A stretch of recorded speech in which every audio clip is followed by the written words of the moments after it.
My phone was silent for the third week. I set the cup of cold coffee on the windowsill and glanced at the screen again. No missed calls, no messages, or even notifications that I'd read my latest emails.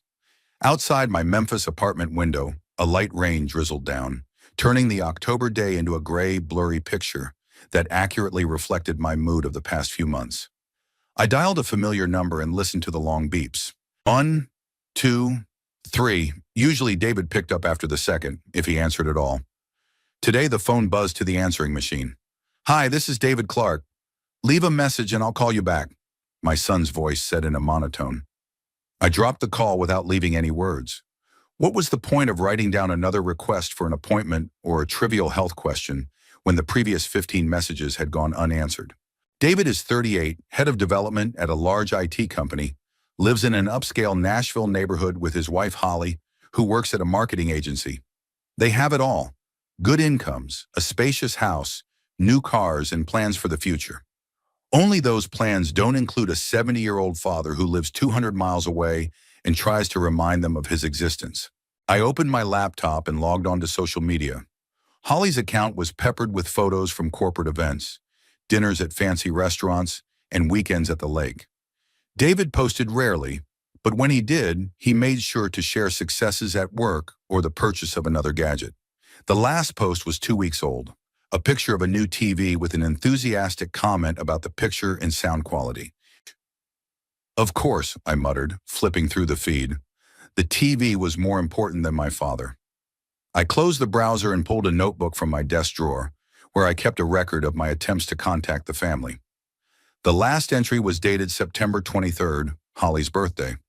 I'd sent her a gift card to an expensive boutique and a bouquet of flowers with a note, but I hadn't even gotten a formal thank you. Before that, there were gifts for David's birthday in August, an attempt to invite them to my own birthday dinner in July that was ignored, and several calls over the summer when I offered to visit or host them. Each attempt was met with a wall of polite indifference. David answered the phone with one-word answers. Holly pretended to be busy, and their plans together invariably boiled down to phrases like, "Dad, we're going through a very busy time at work," or "Maybe next time we'll get together." I got up and walked around the apartment, which seemed emptier and emptier every day. After my wife died 5 years ago, I had sold the large family home and moved into a more modest dwelling, thinking it would be easier to maintain a relationship with my son. Less hassle, more family time. How wrong I was. My wife was always the link between David and me. Mary knew how to find the right words, organize family gatherings, and maintain that warmth that makes relatives a real family. After she died, David came to the funeral, helped with the paperwork, even stayed for a few days to sort through Mom's things. At the time, I thought we had grown closer, that our shared loss had brought us closer together. But gradually, the calls became less frequent.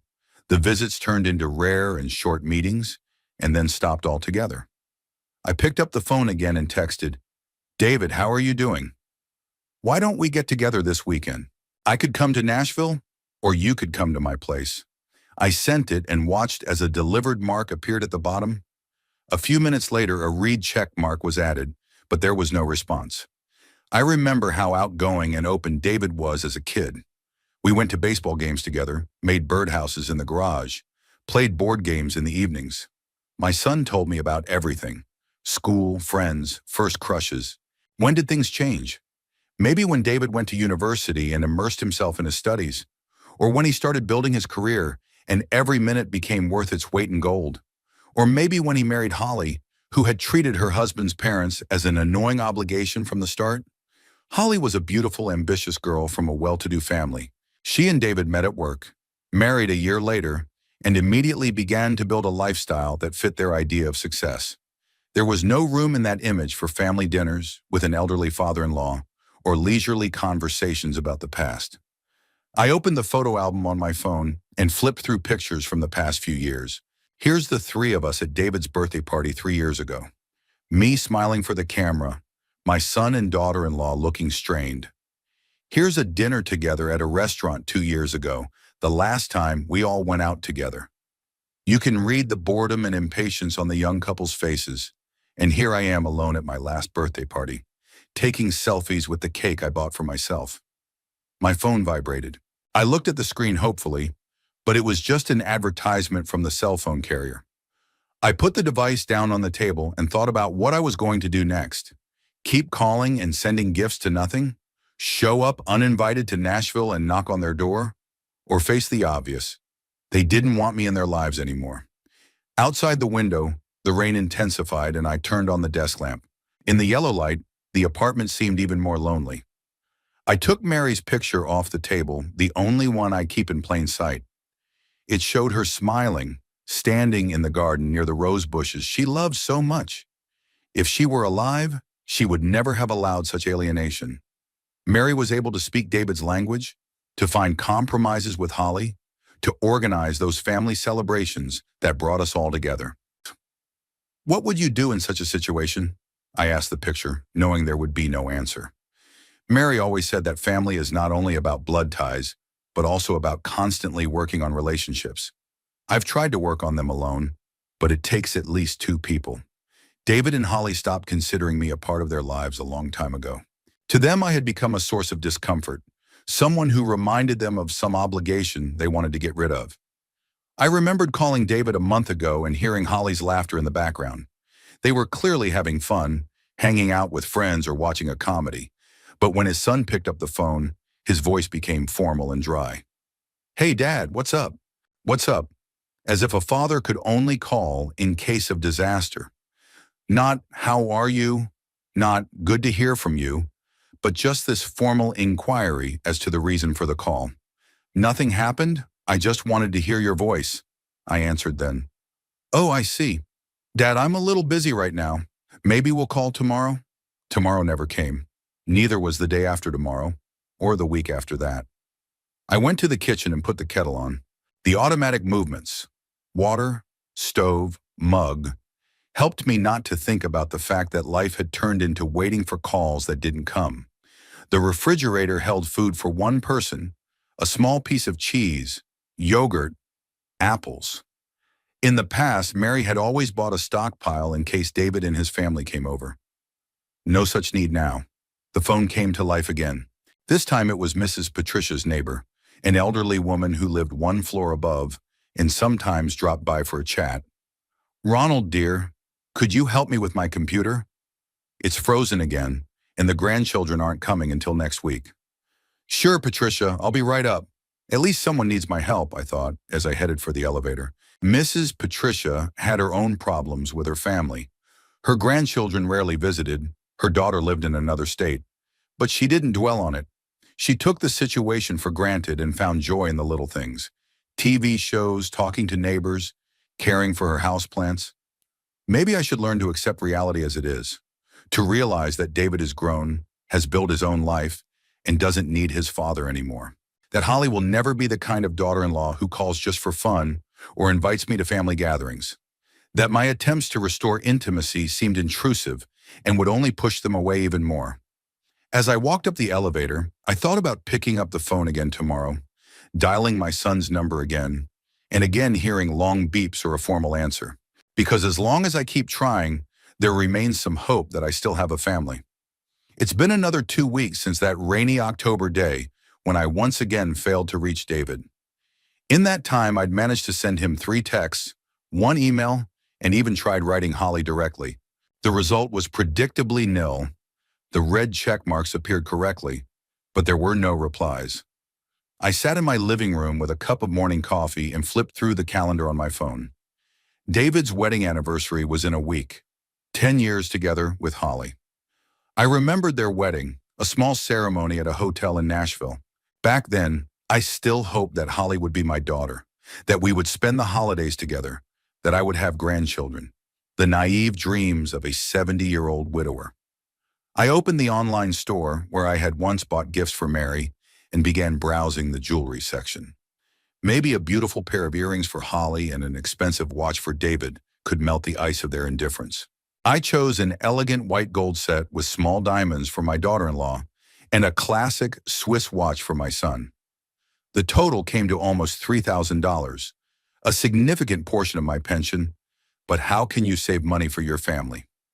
While placing the order, I thought for a long time about the text of the greeting card. What to write to people who have been ignoring you for 6 months. Dear children, congratulations on your anniversary. I wish you happiness and prosperity. Hope to see you soon. Love, Daddy. Trite but sincere. I entered the delivery address and chose the option hand delivered. The next day, I decided to be more decisive. I dialed my son's number and, after hearing the usual beeps, waited for the answering machine. David, it's Dad. I know you're busy, but I really want to talk to you. Tomorrow is your wedding anniversary and I've sent gifts. Please call me when you have time. I'll be waiting. I spoke slowly and clearly, trying to keep my voice from shaking. At the end, I added, I miss you, son.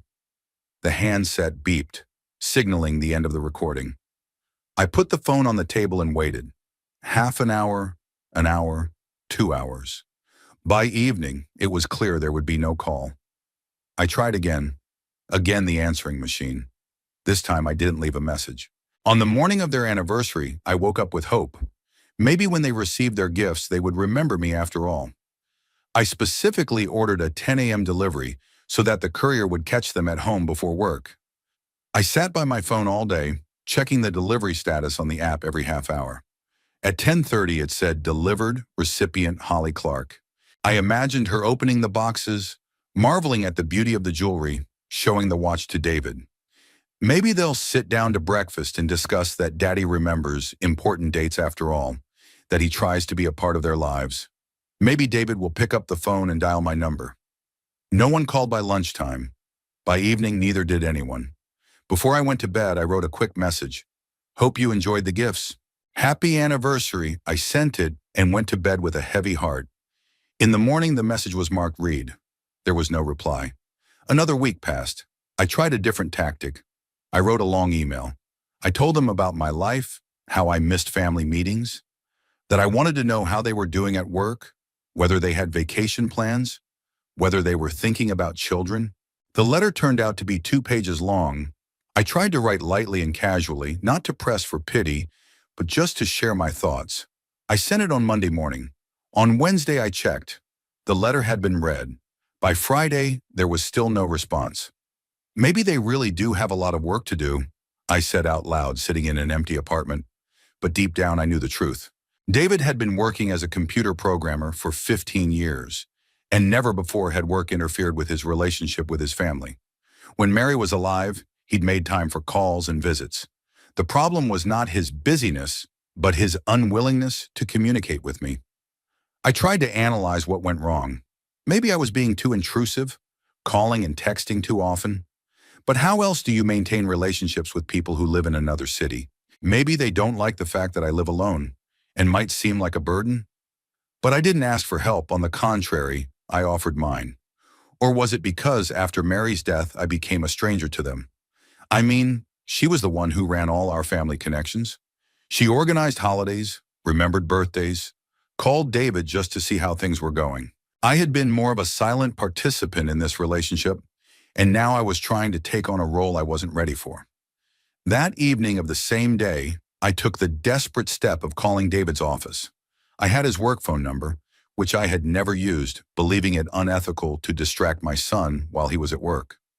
But the usual methods of communication were clearly not working. A secretary answered the phone.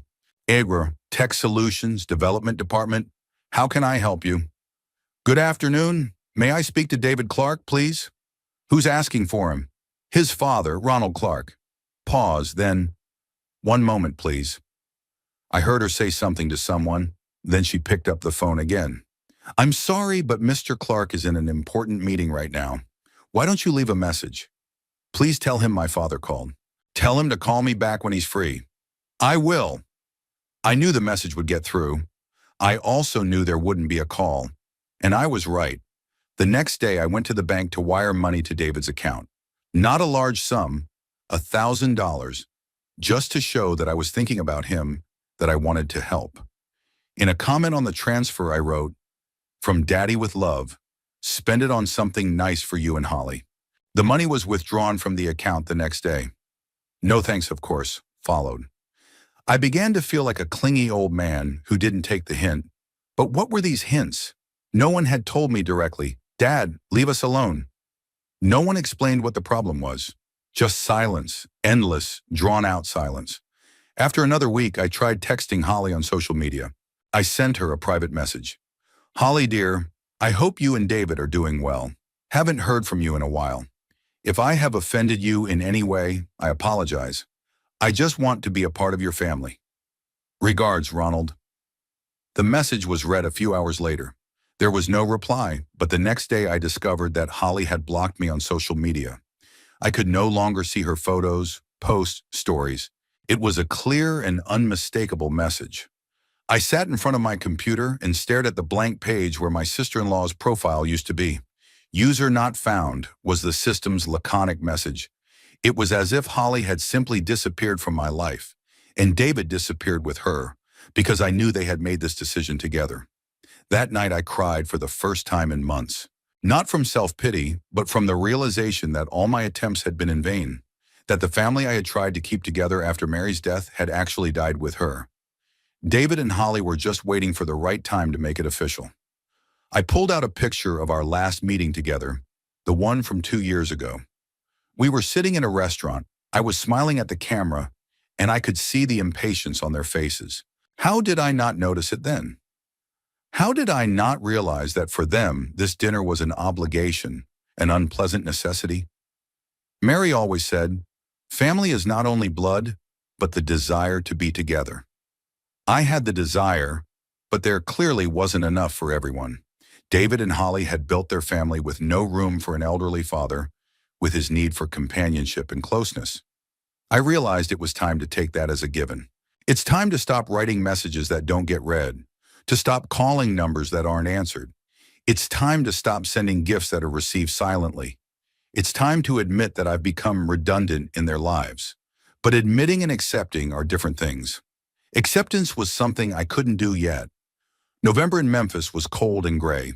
I woke up on another morning feeling like my life was frozen at one point, waiting for calls that didn't come and hopes that didn't come true. Outside my bedroom window, the bare branches of a maple tree swayed in the wind, reminding me of my own nakedness and defenselessness. A month had passed since Holly blocked me on social media, and I hadn't made any attempt to contact my family since. It was my personal experiment to see if they would call first if I stopped pestering them with my attention. The result of the experiment was predictable. Silence. Complete, utter silence. I sat at the kitchen table with a cup of coffee and looked at the calendar. November 27th, 2 days from now, was Thanksgiving, a holiday we used to always spend together. Mary cooked the turkey. I was in charge of the side dishes and dessert. David brought the wine. After she died, my son and I tried to keep the tradition going for 2 more years, but it felt more like a fulfillment of duty than a family celebration. For the past 3 years, I've spent the holiday alone, each time hoping David would remember and invite me. This year, I didn't even harbor such illusions. I turned on my computer and went to the airline's website. I wanted to go somewhere for the holidays. Not to sit at home with the memories, but to be somewhere where no one would remind me that I once had a family. I've been looking at tour deals for solo travelers. Florida, Arizona, California. Warm places where you can forget about winter and yourself. I ended up choosing a week-long tour of Utah's national parks. Red canyons, majestic cliffs, endless skies. A place where one feels part of something bigger than their own problems. I booked a tour that started on November 28th. Let other families gather around holiday tables. I'll be admiring the sunset over the desert. As I made the reservation, I felt a strange sense of relief. For the first time in months, I had made a decision that was all about me. Not David, not Holly, not our non-existent relationship, just me. The tour turned out to be exactly what I needed. The group consisted of 12 people, mostly retirees who, like me, had decided to spend the holidays traveling. We didn't ask each other about family circumstances, just enjoyed the beauty of nature and easy communication. The guide, an energetic woman in her 50s named Janet, talked about the history of these places with such enthusiasm that I temporarily forgot about my problems. On the 3rd day of the tour, standing on the edge of Bryce Canyon and looking at the fantastic red-orange sandstone towers, I suddenly realized that I hadn't thought about David and Holly for 2 days in a row. It was an amazing discovery. It turns out I can exist independent of thinking about them, of hoping for their call, of planning another attempt at a relationship. "This place is amazing, isn't it?" said an older woman standing next to me. Her name was Dorothy, she was from Oregon, and she had been traveling alone for several years. "Yes," I agreed. "Makes you see things from a different angle." "You mean perspective?" She smiled. "When you stand in front of such beauty, you realize that most of our problems aren't worth a dime." We got to talking. Dorothy told me that she had been widowed 8 years ago and had two grown children who lived their own lives. After her husband died, she stayed at home for a year, expecting her children to visit her more often, to invite her to holidays, to help her cope with her loneliness. But then she realized, they don't have to live her life. "You know what I did?" she said, looking out over the canyon. "I made a list of all the things I dreamed about but never decided to do. And I started realizing those dreams one by one. In 8 years, I traveled to 23 countries, learned to play the piano, volunteered at an animal shelter. And the kids?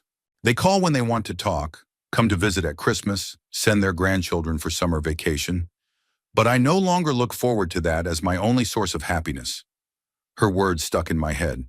When we got back to the hotel, I sat on the balcony for a long time, thinking about what I had heard. I had spent 5 years after Mary's death trying to recreate a family relationship that may never have existed as I remembered it. Maybe the closeness I felt before only existed because of my wife's efforts. Maybe David had always treated me formally. It was just that Mary had skillfully disguised it. That night I had a strange dream. I was standing in a large house, the same house where Mary and I had lived and where David had grown up. The house was empty, but not abandoned. Just empty, as if waiting for new tenants. I walked around the rooms and realized that I could either stay here and wait for someone to come and fill that void, or I could get out and start building a new life elsewhere. In the dream, I chose the latter. When I woke up, I felt that the dream was not just a subconscious game, but a clue. I opened up my laptop and started researching information about changing locations, about how people start a new life in a new city, about leaving the past behind, not giving up on it completely, but not letting it determine the future either.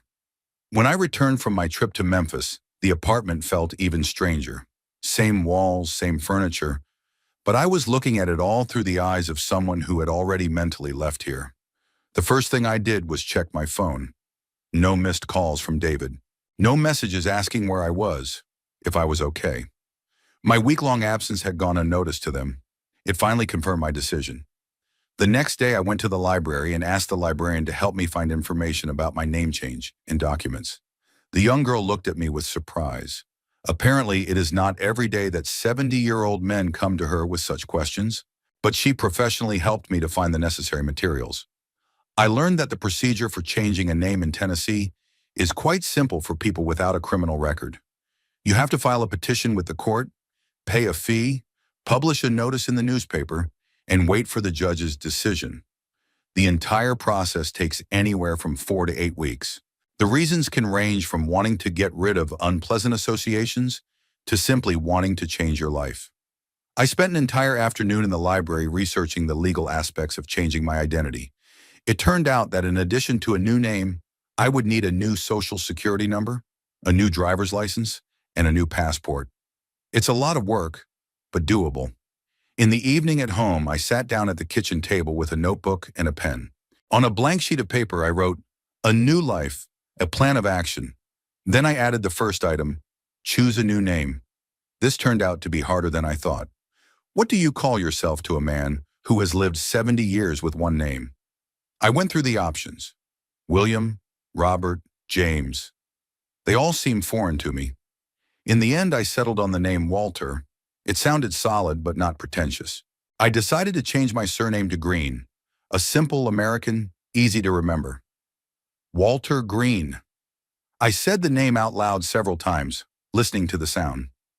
Gradually, it began to feel natural to me. The next item on the plan was choose a new place to live. I didn't want to stay in Tennessee. Too many memories, too much chance of accidentally meeting someone I knew. After studying a map, I settled on North Carolina, a state with a mild climate, decent retiree health care, and affordable real estate. The city of Asheville attracted me with its reputation as a cultural center with many museums, theaters, and an active senior community. The third point, prepare finances. I had enough savings to start a new life, but needed to organize everything wisely. Sell my Memphis apartment, transfer my pension to a new address, open bank accounts in a new name. The fourth item proved the most difficult emotionally. What to do with the past. Photos with Mary, family heirlooms, things related to David. Which of these to take with me and which to keep? I decided I would take some of the most expensive things and sell or gift the rest. Last item, when to start. I looked at the calendar. It was the end of November. If I file for a name change in early December, I'd have all the new documents by the end of January. By March, I could sell the apartment and move. That gave me 4 months to prepare. Enough time to do everything thoroughly. That night, I slept better than I had in the last 6 months. For the first time, I had a plan, a purpose, a raison d'etre that didn't involve waiting for attention from an indifferent family. In the morning, I woke up with a firm decision to act immediately. I had breakfast, showered, put on my best suit, and went to the courthouse. In the waiting room of the attorney who was handling the name change, I felt strange, like a man on the cusp of a new life. The lawyer, Mr. Harrison, turned out to be a pleasant middle-aged man. He listened carefully to my explanation. Mr. Clark, may I ask what your decision is? Of course, you don't have to answer, but it's better for the court to have a clear rationale. I thought for a few seconds and then I said, I want to start a new chapter in my life. After my wife died, I feel like my old life is over. I want to become a different person. I see, he nodded. That's a legitimate reason. Let's do the paperwork. We spent 2 hours filling out the petition. Mr. Harrison explained the whole process. Filing, publication in the newspaper, court hearing. He also gave me a list of other documents that would need to be changed after receiving the court order. Walking out of the attorney's office, I felt light and anxious at the same time. I had taken the first real step toward becoming Walter Green. Ronald Clark had begun to disappear. That same day, I went to the real estate agency and met with the real estate agent. A 45-year-old woman, businesslike and energetic, looked at my apartment and said that with the current state of the market, I could sell it for a good price within 2 or 3 months. Are you moving in with the kids? She asked, making an appraisal. No, I replied. I just want a change of scenery. She nodded without asking too many questions. In the real estate business, apparently, they are used to different reasons for moving. That evening, I sat in my living room and looked at the picture with Mary. Would she have liked my idea? Or would she consider it an escape from reality? It seemed to me that Mary would have understood. She always said life was too short to waste it on misery. I picked up my phone and dialed David's number one last time. Not to try to repair the relationship, but to tell myself that I had tried everything possible. As usual, no one answered. David, it's Dad, I said to the answering machine. I wanted to let you know that I may be moving to another city soon. If you ever want to talk to me, give me a call. I'll always be glad to hear from you. He didn't add anything else. He hung up and turned off the phone. Ronald Clark was taking the last steps in his old life. February was surprisingly warm in Memphis. Sunlight streamed through the windows of my apartment, illuminating the boxes and suitcases that stood everywhere. For 3 months, my life had become an organized chaos of moving preparations. On the kitchen table was a stack of new documents: a driver's license in Walter Green's name, a new passport, bank statements, transferring accounts.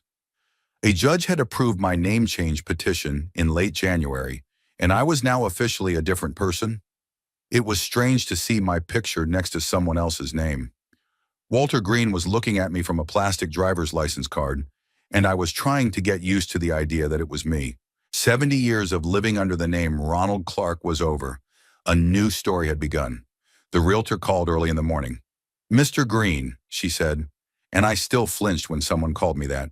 We have buyers for your apartment. A young couple is offering full price, cash. The deal could be closed as early as next week. I agreed without hesitation. The money from the sale would allow me to settle comfortably in Asheville and not worry about finances for the first few years of my new life. I had already rented a small house in a quiet neighborhood in North Carolina. I looked it up online and contacted the owner. A 2-bedroom, 1-story house with a porch and a small garden, half an hour from the city center. Just what a person looking for a fresh start needed. That afternoon, I was in the process of sorting out my personal belongings. This proved to be the most difficult part of the whole process. Every item in the apartment was connected to some memory. Books that Mary and I had read together. The dishes we went shopping for on our honeymoon. Pictures of David as a child, a smiling boy building sand castles and chasing a ball in the yard. I sat on the living room floor, surrounded by boxes and sorted through old albums. Here's David at 6, losing his first tooth. Here he is at 12, proudly holding his diploma for winning his high school math contest. Here's his university graduation, Mary hugging him, me standing next to him with a proud smile. And here is his wedding, the last time we were truly a happy family. Some of the photos I decided to take with me. Not all of them. Too many memories can get in the way of starting a new life. But a few of the most treasured shots of Mary and David's baby pictures deserved a place in Walter Green's home. The rest I decided to donate or sell. I called a company that dealt in furniture and appliances. Two middle-aged men arrived with a truck and in 2 hours had removed almost everything that made up my apartment. The couch where Mary and I watched movies in the evenings. The dining room table where we'd eaten breakfast for 20 years. The bookshelves filled with volumes I'd collected all my life. Nice stuff, one of the movers said as he looked over the furniture. Are you sorry to part with it? No, I answered honestly. They need new owners. I had taken Mary's clothes to a charity back in December. It seemed unbearably difficult at the time, but it turned out to be the right thing to do. Her dresses, shoes, jewelry would find new life with other women. I didn't need these reminders of the past. The memories of her I carried in my heart. In the evening, in an almost empty apartment, I sat on the only remaining chair and drank coffee from a cardboard cup. Tomorrow the buyers were due to arrive for the final inspection and signing of the papers. The day after tomorrow, I would be leaving for Asheville. Ronald Clark would be gone from Memphis forever. I pulled out my phone and looked at it. In 3 months of preparing for the move, David hadn't called once. My message about a possible move he had apparently ignored, just like everyone else. Part of me hoped that at least the news of his departure would make him contact me. But no, I dialed his number one last time. Not to explain anything or apologize, just to hear his voice before Ronald Clark disappeared from this world. Long beeps, answering machine. Hi, this is David Clark. Leave a message and I'll call you back. I listened to the familiar voice and realized it was the last time I'd hear it. When the tape ended, I didn't say anything. I just hung up. Then I took a notebook and wrote a letter. Not a long one. No recriminations or accusations. Just the facts. David, this is the last letter from your father. By the time you read it, I will no longer be in Memphis. I've made the decision to make a drastic change in my life and move somewhere else. I won't tell you where, not to punish you, but because I believe people should be free to choose. You chose to live without a father, and I respect that choice. Now I choose a life without a son who doesn't want to be one. Don't come looking for me. Live happily ever after with Holly. Your mother loved you unconditionally, and that love was the best thing I could give you. That's all I have. Goodbye. Ronald. I reread the letter a few times, made minor edits, and rewrote it. I sealed it in an envelope and wrote David's address in Nashville. I'll mail it tomorrow. The letter will arrive a few days after I leave. I didn't sleep much during the night. I lay on an air mattress in an empty bedroom and listened to the sounds of the city outside the window. Memphis was living its life, unaware that one of its residents was preparing to disappear. Ronald Clark would wake up here in the morning, and in the evening he would be gone. At 8 in the morning, the buyers arrived, a young couple with a 2-year-old child. They were excitedly looking around the empty rooms, discussing where they would put the crib, where there would be a play area. Their joy was genuine and a little painful for me. I too had once been a young father who had made plans for a happy family life in a new home. It's a great apartment, my husband said. It feels like happy people have lived here. Yes, I replied. We've lived here for many good years. We signed the papers at the realtor's office. The money was deposited into my new account in Walter Green's name. I handed the keys to the new owners personally. The young woman took them gratefully, as if I'd given them the most valuable thing in the world. Maybe I had. After the transaction was completed, I went to the post office to send a letter to David. The clerk behind the counter accepted the envelope without much interest. To him, it was ordinary correspondence. He didn't know that this letter ended a story of 38 years. Then I stopped by the bank to close the last accounts in Ronald Clark's name. The manager, a young fellow who had served me for the last 2 years, asked, "Mr. Clark, are you moving?" "In a way, yes," I replied. "It's a shame to lose a good customer. Good luck with the new place." I thanked him and walked out of the bank. I stopped in the parking lot and looked around. Here was the building where I had worked for the last 10 years before I retired. There's the cafe where I sometimes ate breakfast on weekends. Here's the store where he bought his groceries. The ordinary life of an ordinary man in an ordinary city. All this will remain, but without me. I got into the car in an old but reliable Honda Accord, which I decided to take with me into my new life. In the trunk were 3 suitcases of clothes, a box of photos and documents, a few books, and a picture of Mary in a wooden frame. It was all that remained of Ronald Clark's 70 years of life.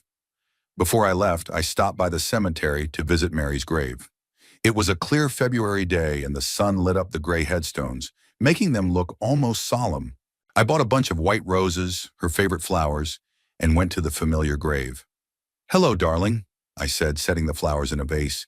"I came to say goodbye." I told her about my decision, about my new name, about the house in Asheville. I spoke quietly, as if she could hear me. Maybe she could. Who knows how the world works? "David made his choice," I said to the tombstone. "Now I'm making mine. Don't be angry with him.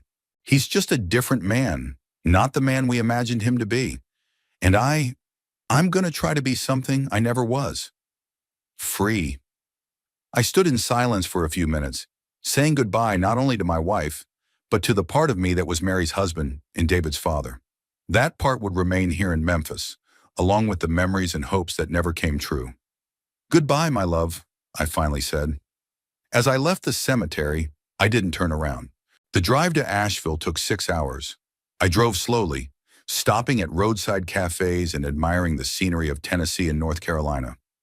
I had the feeling that every mile separated me not only from my old place of residence, but from my old life. Somewhere between Nashville and Asheville, Ronald Clark had finally disappeared and Walter Green had begun. I arrived in Asheville in the evening. The city greeted me with warm lights and a peaceful atmosphere. The rented house was even better than it looked in the photos, cozy with modern appliances and a view of the mountains. The owner, Mrs. Collins, a woman in her 60s, showed me around and left a basket of groceries in the kitchen. "Welcome to Asheville, Mr. Green," she said. "I hope you like it here." "Thank you," I replied. "I'm sure I will." When she left, I was alone in the new house. I took out Mary's picture and put it on the mantelpiece. She smiled at me from the wooden frame as if she approved of my decision. In the evening, I sat on the veranda and watched the lights of the city below. Somewhere out there in Nashville, 200 miles away, lived my ex-son and his wife. Tomorrow or the day after tomorrow, he would get a letter and find out that his father had disappeared. Will he try to find me? Or would he just shrug his shoulders and go on with his life? I didn't care. I did everything I could to be a good father. David did everything he could to show me he didn't need a father like that. Now we're even. I pulled out the new cell phone I'd bought in Asheville and dialed the cab service. Tomorrow I'd have to go into town, check in at the local health clinic, find the nearest supermarket, familiarize myself with the neighborhood. Walter Green had a new life to build from scratch, and Ronald Clark was in the past, along with his hopes for a happy family and the pain of their collapse. Late that night, I lay in my new bed in my new home and thought about the strangeness of what was happening. For 70 years, I had been one person, and now I was different. Not outwardly, inwardly. Walter Green was free from the obligations to an indifferent son, from waiting for calls that don't come, from trying to patch up a broken relationship. Walter Green could live for himself. It was scary and exciting at the same time. As I fell asleep, I thought about starting a new chapter tomorrow. No past, no family, no pain of rejection. Just me, a new home, and the endless possibilities of what one could become at 70. Outside the window, the wind rustled in the North Carolina mountains, and the sound seemed like a lullaby for a new life. March in Asheville turned out to be surprisingly mild and sunny. I woke up every morning at 7 o'clock, not because of an alarm clock, but because my body had adjusted itself to a new rhythm. Outside my bedroom window, the leaves of the big oak tree rustled and the birds began their morning concert. It was so different from the sounds of Memphis, the freeway noise, the honking of cars, the hustle and bustle of the city. Here in a quiet neighborhood on the outskirts of Asheville, time flowed differently, measured and peaceful. I spent the first few weeks exploring the new city. Every day I got in my car and drove to explore another neighborhood. Asheville turned out to be a surprisingly diverse place. The old downtown with Victorian architecture was next to modern neighborhoods. Art galleries were next to cozy cafes that served the best coffee of my life. The mountains surrounding the city made it feel protected and secluded, as if the outside world was somewhere far away. I rented a house in a neighborhood called Montford. Quiet, green, populated mostly by middle-aged and elderly people. The neighbors here stayed out of the way, but were friendly. Mrs. Collins, the landlady, came in a week after I moved in to see how I was settling in. "Mr. Green, do you like our town?" she asked, sitting down in the kitchen with a cup of tea. "Very much," I replied sincerely. "Shri, it has such a peaceful atmosphere.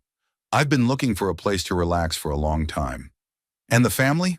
Will the children visit?" I had anticipated this question and prepared an answer in advance. "I have no close relatives. My wife died a few years ago. I had no children. I decided to spend my remaining years in a beautiful place. It was a lie, but a necessary lie. Walter Green really had no family. Ronald Clark had family, which was a thing of the past." Mrs. Collins nodded sympathetically. "I understand. But you know, it's a very friendly community here. The senior center has a lot of interesting activities. Maybe you should get to know people." I thanked her for her advice, but at that time I was not ready for active communication. I needed time to get used to the role of Walter Green, to learn to be him naturally. I spent the first month organizing the house. I bought new furniture. Simple, functional, no frills, a white sofa, a wooden table, a comfortable reading chair. No family photos on view, just a few landscapes by local artists that I bought at a downtown gallery. I put Mary's picture on the bedside table in the bedroom. She was a part of my past that I wasn't ready to let go of completely. I made new habits. I started each morning with a walk around the neighborhood, 40 minutes among houses with neat front gardens and old trees, breakfast in the kitchen, reading the local newspaper. After lunch, I would drive to the city center, walk around the historic district, visit museums and galleries. Evenings were spent at home reading or watching movies. It was a measured, quiet life of a man who owed nothing to anyone and expected nothing from anyone. At the end of March, I decided to take my first serious step in socialization. I signed up for a photography course at the local art center. I had never been seriously involved in photography, but in my new life, I wanted to try something completely new. The course was taught by a man in his 50s named Tom Anderson, a professional photographer who had moved to Asheville from New York City a few years ago. "Welcome to the course," he said on the first day, addressing the group of 8. "Photography isn't just a technique, it's a way of seeing the world anew." I love that phrase. Seeing the world anew was exactly what I wanted. There were people of different ages in the group, but most were retirees who, like me, had decided to learn a new hobby. There was an elderly lady named Rose who used to be a school teacher. There was a retired Colonel Jack, a serious man with a military bearing. There was a young mom named Sarah who wanted to learn how to take beautiful pictures of children. We introduced ourselves cautiously, telling only basic facts about ourselves. I introduced myself as Walter Green, recently moved from Tennessee, said I was retired, lived alone, and wanted to try something new. No one asked for details. Privacy was respected here. The course was held twice a week on Tuesdays and Thursdays. The first class was about the basics: composition, light, camera settings. Tom gave us homework assignments, photographing the sunrise, finding interesting shadows, catching movement. I was passionate about these assignments, walking around the city with my new digital camera. Photography turned out to be exactly what I needed. When you look at the world through the viewfinder, focusing on composition and light, there is no room for sad thoughts. There is only the moment, the frame, the beauty to be caught. In April, I felt confident enough to expand my social circle. I signed up at the city library and began attending a literary club that met once every 2 weeks. Participants discussed classic and modern literature, shared their impressions of what they had read. It was intellectual communication without personal details, just what suited me. The club was led by Margaret Stone, a woman in her 60s, a former professor of English literature at the local university. She was intelligent, well-read, and sensitive, never asking personal questions, but creating an atmosphere in which people felt comfortable. "Mr. Green," she said after one meeting where we were discussing Chekhov's stories, "you have an interesting perspective on literature. You have a lot of life experience." "Thank you," I replied. "Literature helps you understand life, sometimes even your own."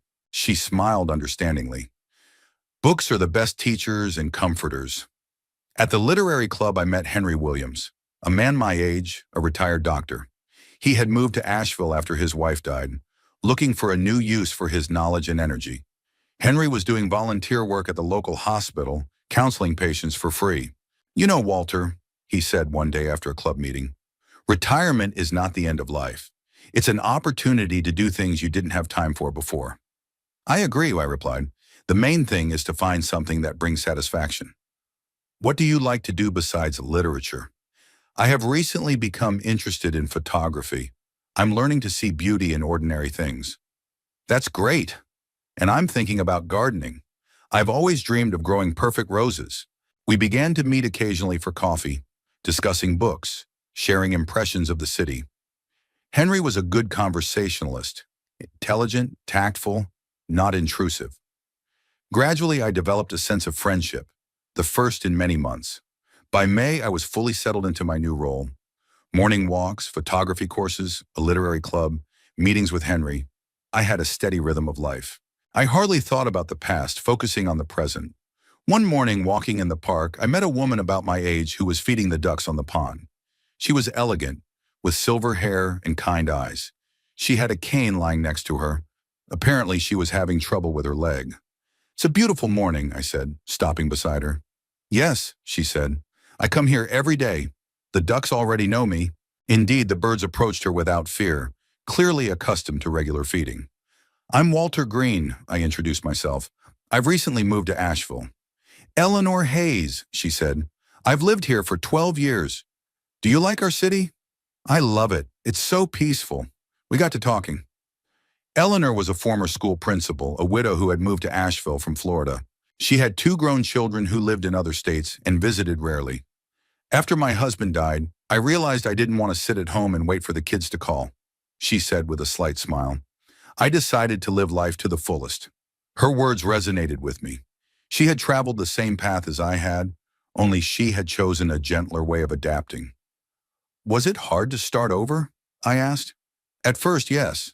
But gradually you realize that you have a choice, to feel sorry for yourself or to look for new opportunities." From then on, we began to meet in the park almost every morning. Eleanor told me about the local sites. I shared my impressions from my photography courses. Communication with her was easy and natural.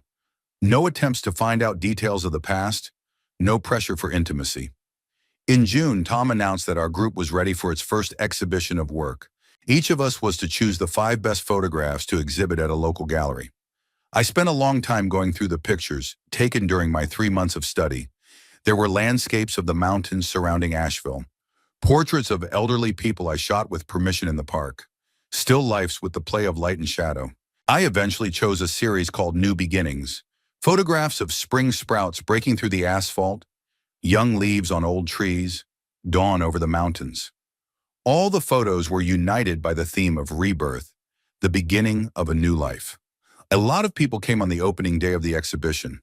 My works were hanging next to the photos of other participants of the course. People stopped, looked at them, made comments. Henry came to support me, and Eleanor was among the guests. "Very symbolic," Margaret from the literary club said as she studied my photographs. "There's a philosophical approach to the subject." "Thank you," I replied. "Photography helps me to understand my own changes." Tom came up at the end of the evening. "Walter, you have a real talent. Have you thought about continuing your studies? I have an advanced course for those who want to take photography seriously." I said yes, without hesitation. Photography has become not just a hobby for me, but a way of expressing myself and learning about the world. By the end of the summer, I had fully adapted to life at Walter Green. I had a circle of acquaintances, interesting activities, a measured existence. I learned to cook new dishes, learned the basics of gardening, read dozens of books. The house in Montfort became truly my home. Sometimes in the evenings, I would sit on the veranda and reflect on the past months. Ronald Clark seemed a different man to me now, unhappy, dependent on other people's attention, unable to find joy in his own life. Walter Green was free of these problems. He built a life of his own choosing, not expecting approval or participation from people who didn't appreciate him. Of course, sometimes sadness crept in, especially when he saw grandfathers with grandchildren or families picnicking in the park. But this sadness was light, without bitterness. I grieved not for the lost family, but for that ideal of family that never existed in reality. In August, an event occurred that finally confirmed to me the correctness of my decision. Henry introduced me to a friend of his, a local doctor who was looking for a volunteer to help with a program to rehabilitate elderly stroke patients. He needed someone who could do simple exercises with the patients, read to them, and just socialize. "You have a gift for connecting with people," Henry said, "and free time. It could be good for you and the patients." I agreed to give it a try. I started going to the hospital twice a week, working with elderly people who were relearning to speak and move after their illness. It was difficult but rewarding work. I saw how people fight for every word, for every movement, how much they appreciate simple human participation. One of my mentees was a woman named Betty, a 75-year-old former teacher who had suffered a severe stroke. Her children lived far away and rarely visited. We spent time reading. First I read aloud to her, then she gradually began to read by herself, syllabically, slowly regaining her speech. "Walter," she said one day when we were reading Frost's poems, "you are such a kind man. Do you have a family?" "No," I answered honestly, "but I have friends, and I have the opportunity to help wonderful people like you." She smiled, the first full smile I'd seen in the months I'd known her. "Family isn't just blood," she said with difficulty. "Family is those who are there for you when you need them." Those words were a revelation to me. I had found my new family: Henry, Eleanor, the literary club members, the hospital patients, people who valued my presence and who valued me. Not because of blood ties, but because we chose to be important to each other. By the end of the summer, I realized the experiment with a new life had succeeded. Walter Green not only existed, it thrived. He had a rich, meaningful life full of interesting people and activities. He didn't wait for calls that didn't come, and he didn't waste energy on relationships that only brought pain. September evenings in Asheville were especially beautiful. I sat on the veranda drinking tea and looking out at the mountains colored by the setting sun. I held my camera in my hands, preparing to catch the moment when the light would be perfect for a shot. Nearby on the table was a book of poems that we would discuss at the next meeting of the literary club. Life was good, not perfect. There is no such thing as perfect. But good, filled with meaning and joy. And most importantly, it was mine, built by my choice and for my happiness. Ronald Clark no longer existed. All that remained was Walter Green, a free man who had learned to live for himself. September in Asheville was drawing to a close when I received a call from Mrs. Patricia. I was sitting in the kitchen eating breakfast, looking through the pictures I had taken the day before in the mountains, and I didn't immediately recognize the number on the phone screen, an old number from Memphis that I'd left on, but had almost forgotten it existed. It hadn't gotten a single call in 6 months. "Hello," I answered, surprised. "Ronald? Oh my God, finally, I thought something had happened to you." Mrs. Patricia's voice sounded like an echo from a past life. The neighbor from the apartment upstairs who sometimes asked for help with the computer.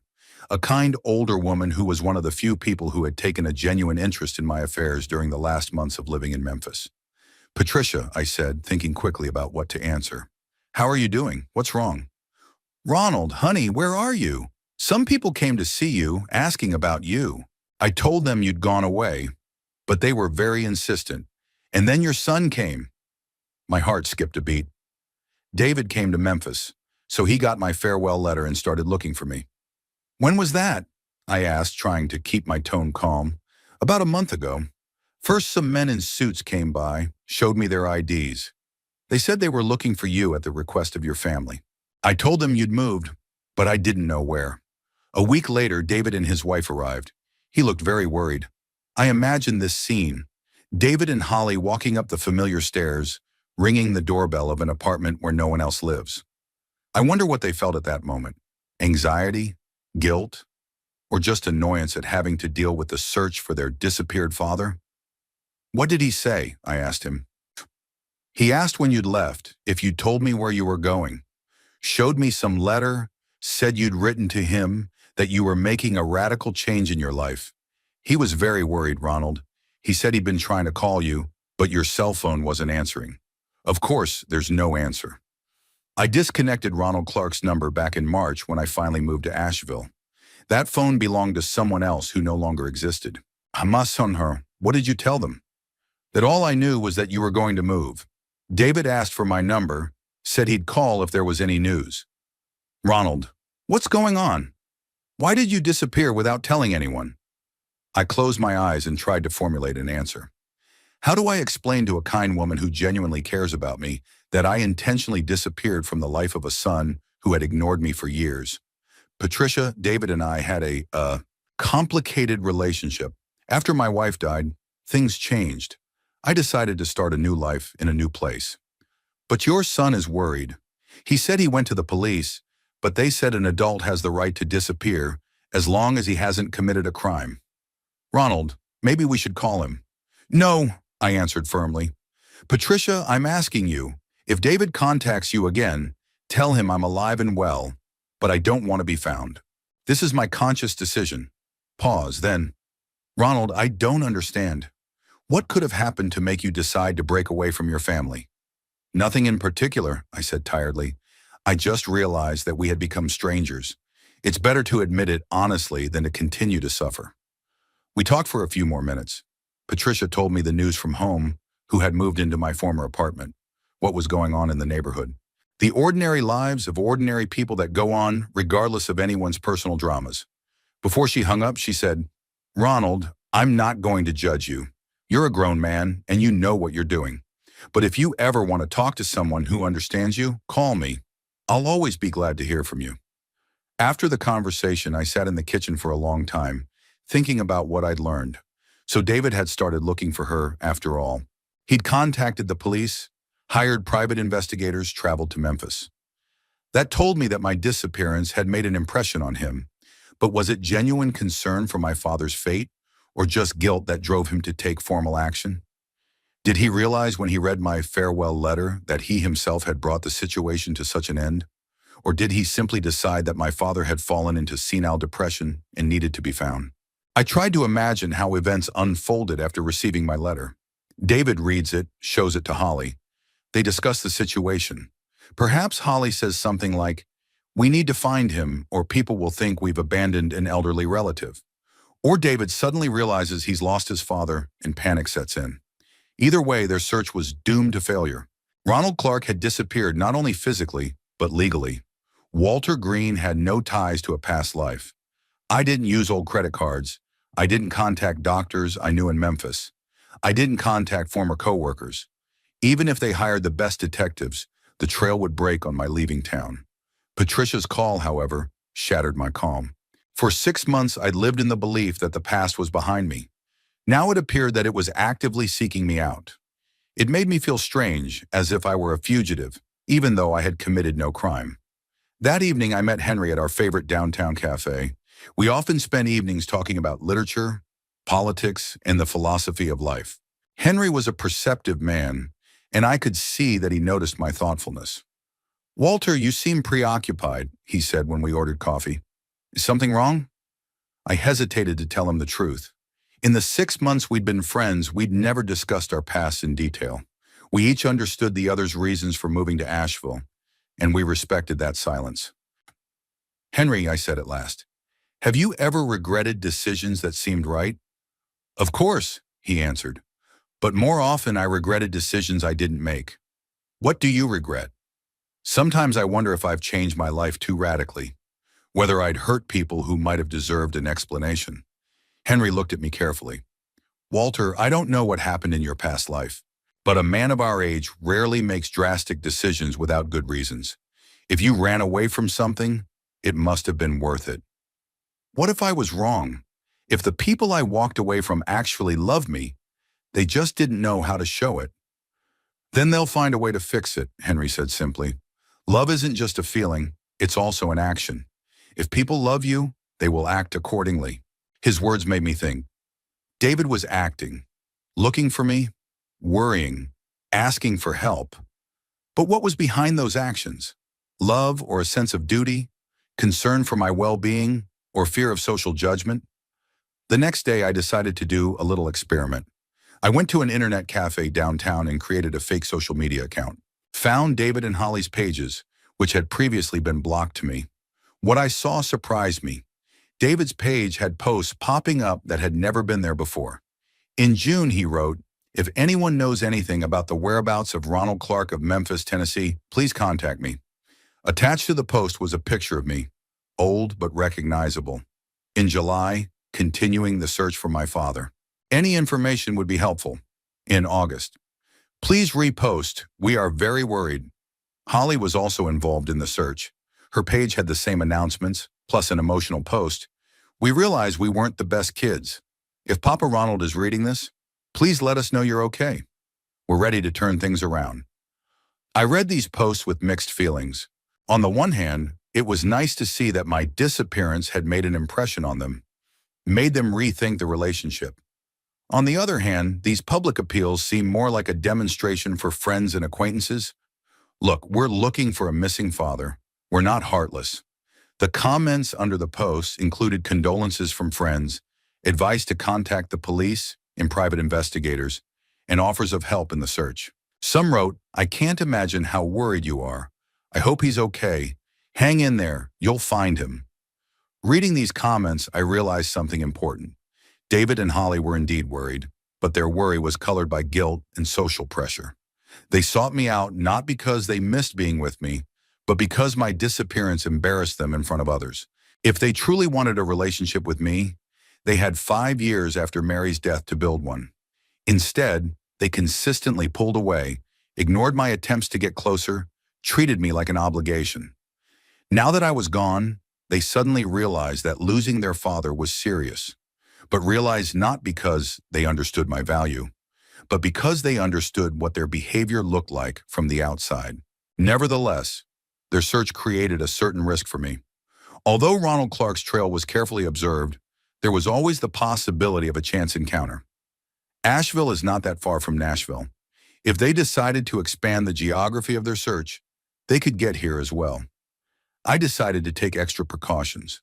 I went to the barber and changed my hairstyle. I wore my hair shorter and combed it differently. I bought new glasses. They changed my facial expression dramatically. He changed the way he dressed, wearing more athletic shoes and shirts instead of his usual suits. Henry noticed the change. "Walter, you look younger. The new look suits you." "Just freshening up," I replied. "A new life can be a new look. But more importantly, I've become more careful in my communications. I stopped mentioning Tennessee in conversations, avoided stories about the past that might give away my real background. Walter Green became even more private about his personal history. Eleanor once asked, "Walter, where did you work before you retired?" "In a small company," I answered evasively. "Nothing much. I prefer not to talk about work. It never fascinated me." She didn't insist. It was customary in our social circle to respect people's reluctance to talk about the past. A month after Patricia's call, I decided to contact her again. I wanted to know if the search was still going on, if there were any new details. "Ronald!" She was so happy. "How good of you to call. Your son came again." "When?" "Last week."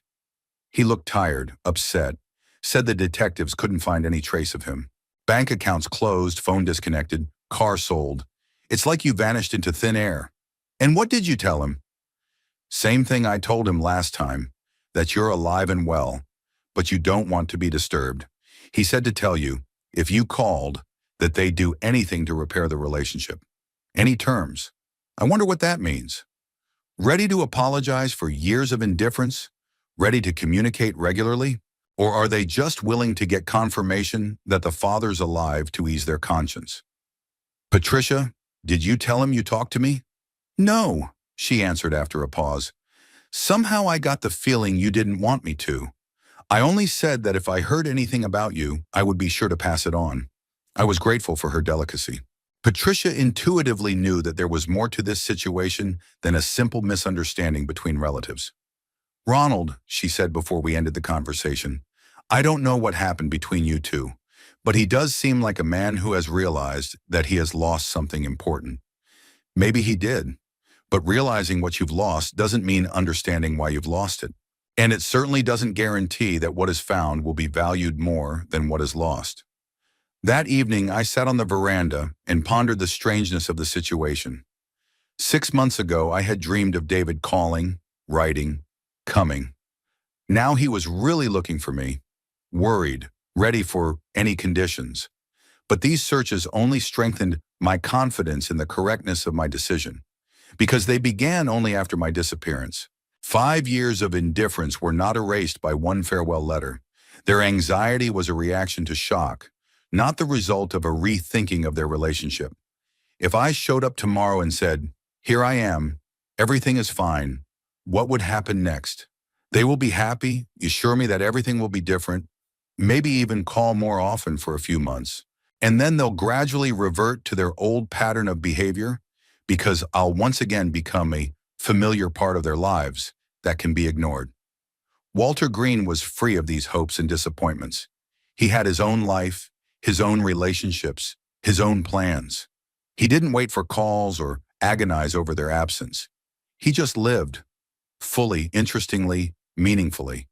And it was a life worth protecting. October brought the amazing beauty of fall colors to Asheville. The maple trees around my house turned golden and red colors, creating the kind of landscape that tourists come to photograph from all over the country. I was spending my mornings on the veranda with a cup of coffee, enjoying the cool air and the mountain view, when Patricia called again. This time I could hear a special concern in her voice. "Ronald, darling, there's something I need to tell you. Your son came again, but this time not alone." I set the cup aside and concentrated on the conversation. "What do you mean?" "He brought an old woman with him, introduced her as Mom's sister, your sister-in-law, Dorothy. She was crying, saying she was worried sick about you. David said she'd traveled all the way from California to join the search." Dorothy, Mary's sister, with whom we kept in touch for the first few years after my wife died. But then communication fell off. She was an emotional woman, prone to drama, but generally kind. I didn't expect David to turn to her for help. "What did she say?" "She told me what a good husband you were to Mary, how you took care of the family. She cried that she couldn't believe you just disappeared. Said Mary wouldn't have wanted that." Ronald, that was very touching. I pictured the scene. Dorothy with her eyes red with tears, David beside her, both of them appealing to Mary's memory, trying to achieve through emotion what they couldn't achieve through rational search. It was a smart move to use a relative of my wife's who could appeal to our shared past. "Anything else?" David showed me some photographs. Said he was putting together a scrapbook of family memories he wanted to give you when he found them. There were pictures of you and Mary's wedding, his childhood photos, family holidays. He's changed a lot, Ronald. He looks older, more tired. It's obvious the search has worn him out. A scrapbook of memories, another emotional technique. David was trying to recreate the image of a happy family that supposedly existed before and could be rebuilt. But these pictures didn't tell the whole truth. They didn't show the years of estrangement after Mary's death, the ignoring of my attempts at rapprochement, the cold indifference to my feelings. "Patricia, did you tell them anything about me?" "No, but it was very difficult, especially when Aunt Dorothy was crying. She said if anything happened to you, she'd never forgive herself, that she had to keep in touch after her sister died." Guilt. David mobilized every possible source of guilt. His own, Aunt Dorothy's, even my potential guilt over Mary's memory. He realized that rational pursuit was failing and turned to emotional influence. After talking to Patricia, I felt the need for more information. In the evening, I went to the internet cafe again and checked social media. What I saw amazed me with the scale of the campaign that had been launched. David had created a separate page called The Search for Ronald Clark. On it were dozens of photos from our family life. Many I was seeing for the first time. Apparently, David had carefully gone through all the old albums. Here I am, rocking him on a swing in the front yard when he was about 5 years old.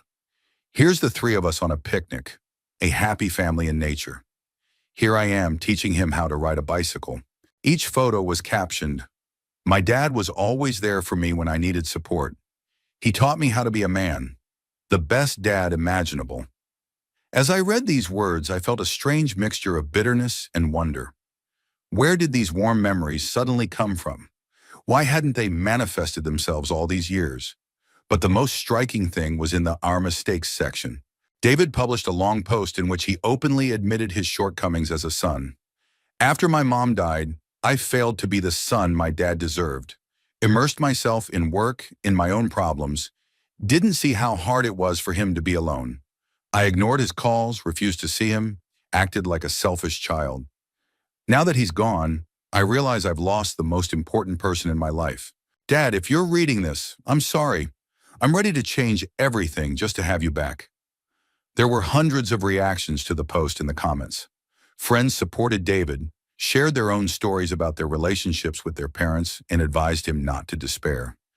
Many wrote that his honesty in admitting mistakes is worthy of respect. Holly also published an emotional post. "I was a terrible daughter-in-law. Treated Papa Ronald as an obligation, not a family member. He gave gifts, called, tried to be a part of our lives, and I built walls. I realize now that I lost the opportunity to know a wonderful man. Papa Ronald, please give us a chance to make things right." As I read these confessions, I felt conflicting emotions.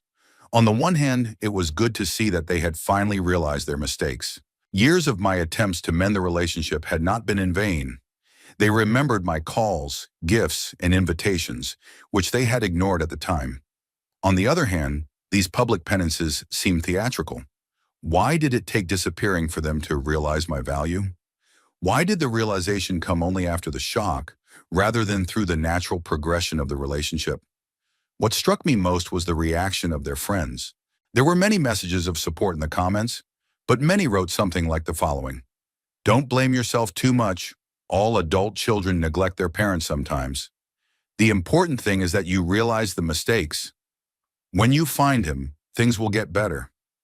These comments showed that for others, the situation looked like a typical family conflict that could be solved by mutual apologies and promises to be better. People did not realize the depth of the estrangement that had been building up for years. A What We Learned section also appeared on the search page. David detailed the investigation. Private investigators traced Dad's bank transactions through February. After that, total silence. Cars sold, accounts closed, phone disconnected. The last people to see him were neighbors in Memphis. He disappeared professionally like he'd been planning it for months. It was true, I had indeed planned the disappearance meticulously, envisioned every detail. But what surprised me was that David understood it, and even appreciated it to some extent. In his words, I could hear not only despair, but also a strange admiration for the thoroughness of my plan. In another post he wrote, "We realized that Dad wasn't the victim of an accident or crime.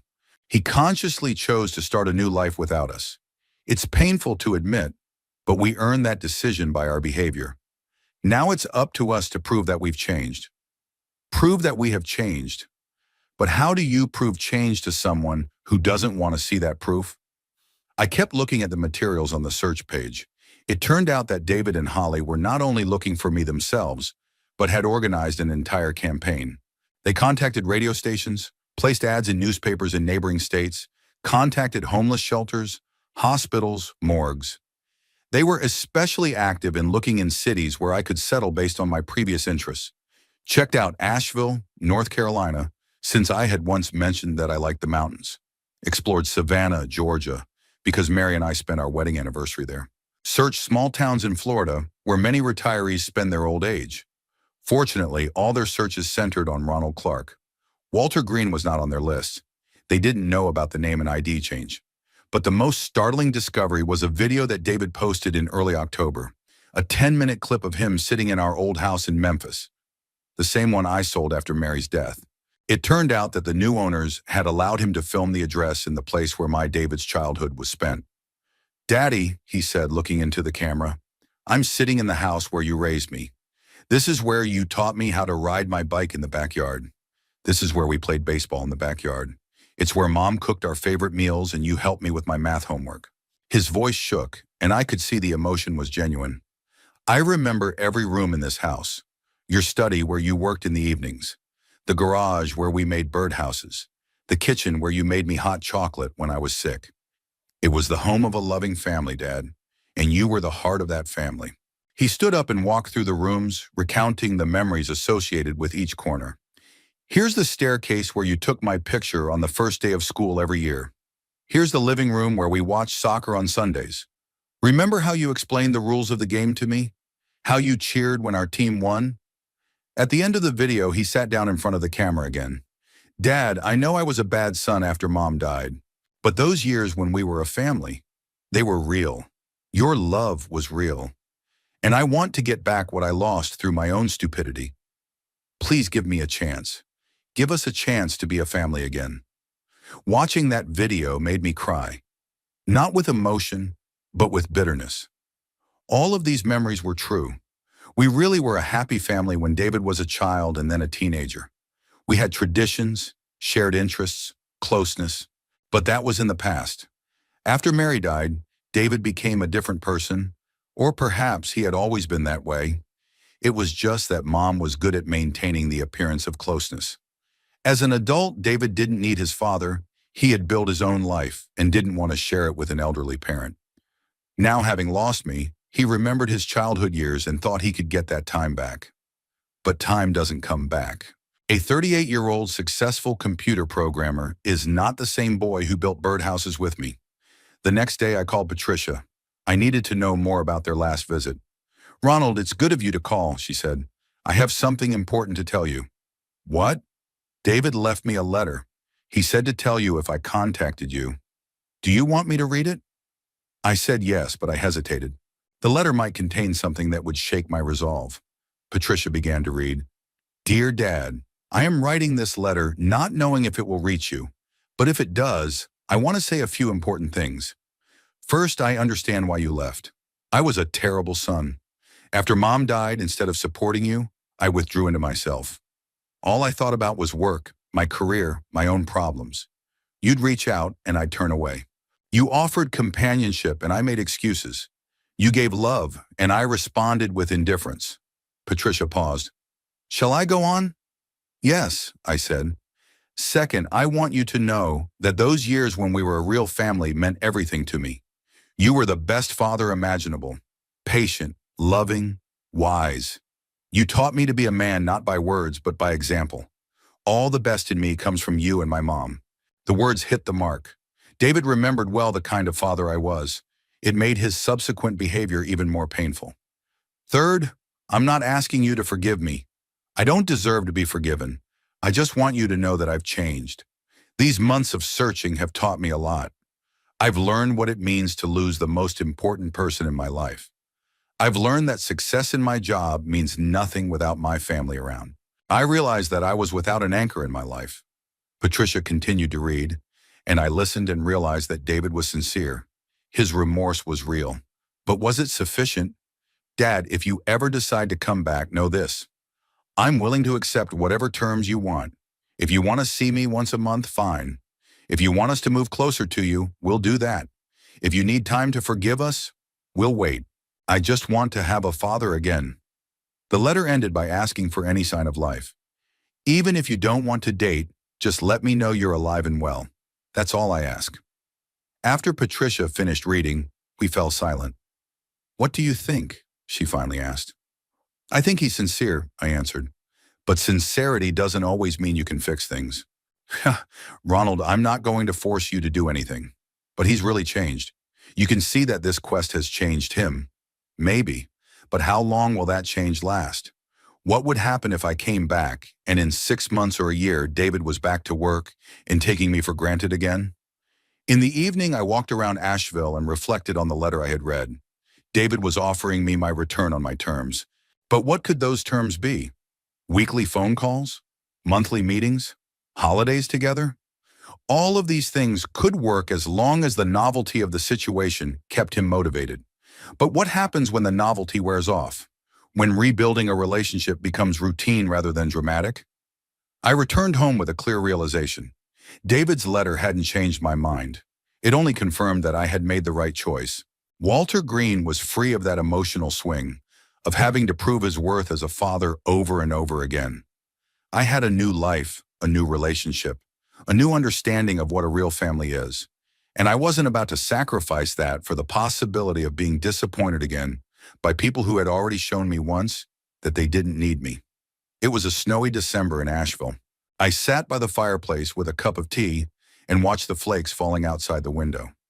Tomorrow was Christmas, and I was expected to have a holiday dinner at Henry's with friends from the literary club. It was a family I'd chosen on my own.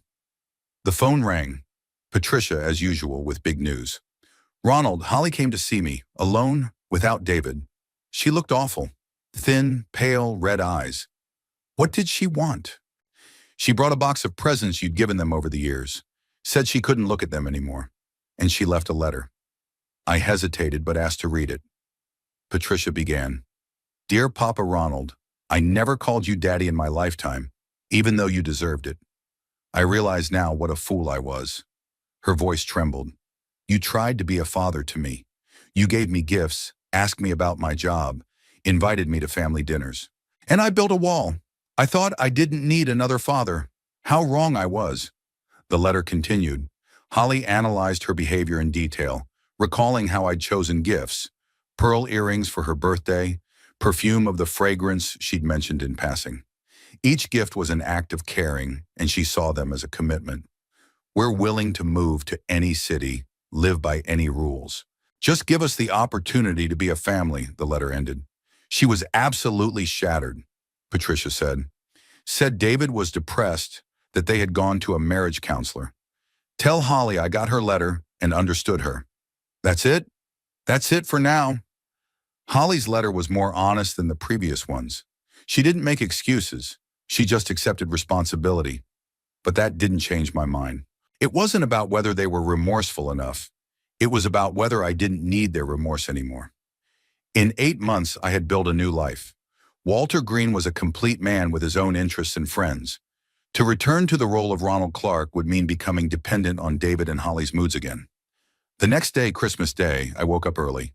On the kitchen table were gifts for friends, books for Henry, a scarf for Eleanor. Simple gifts for people who would appreciate them. Eleanor came over to bake a pie at my house. "You know, Walter," she said, "loving our children shouldn't make us unhappy. If we suffer in our relationships with our own children, something is going wrong. How did you come to that conclusion?" After my husband died, I waited 2 years for my children to spend more time with me. And then I thought, what if I built a life so that I could be happy regardless of their decisions? Her words resonated with my experience. At Henry's, 8 people were gathered around the table. The conversation was lively, discussing books, plans for the new year. At that table, I realized definitively, this was my real family. People who chose to be around me not out of obligation, but because they enjoyed my company. Tom showed me the photos from the exhibition. "Walter, you found your style. Your work tells how a new life sprouts in the place of old." In the evening, I returned home with a sense of completeness, sat down at the table and wrote the last letter in Ronald Clark's life. "Dear David and Holly, I have received your letters and accept your apologies, but forgiveness does not mean I am ready to return. During your time of indifference, I've learned, family is a choice. You chose to live without a father, and I respect that choice. Now I choose to live without a son and daughter-in-law who only realized my worth after my loss. I'm not angry. I just don't need your relationship anymore. I have my own life, friends, plans. I am happy without the need to prove my worth to anyone. Live happily. But live it without me. Ronald Clark." Sealed the letter. "I'll send it to Patricia tomorrow. It'll be the last thing Ronald Clark ever does, and Walter Green will continue to live a full, interesting, free life. He has a solo exhibition, new courses, traveling with Henry. He has a home, a town, friends. Most importantly, he has peace. He doesn't wait for calls that may not come, doesn't schedule appointments that might get canceled. He just lives, and that's enough to be happy." Outside the window, the snow continued to fall. A new year will bring new opportunities. Walter Green will meet them with an open heart. Ronald Clark was a thing of the past, along with his unfulfilled hopes. Now he knew that true happiness didn't depend on other people. It depends on the ability to appreciate what you have and not waste your life waiting for something that may never be.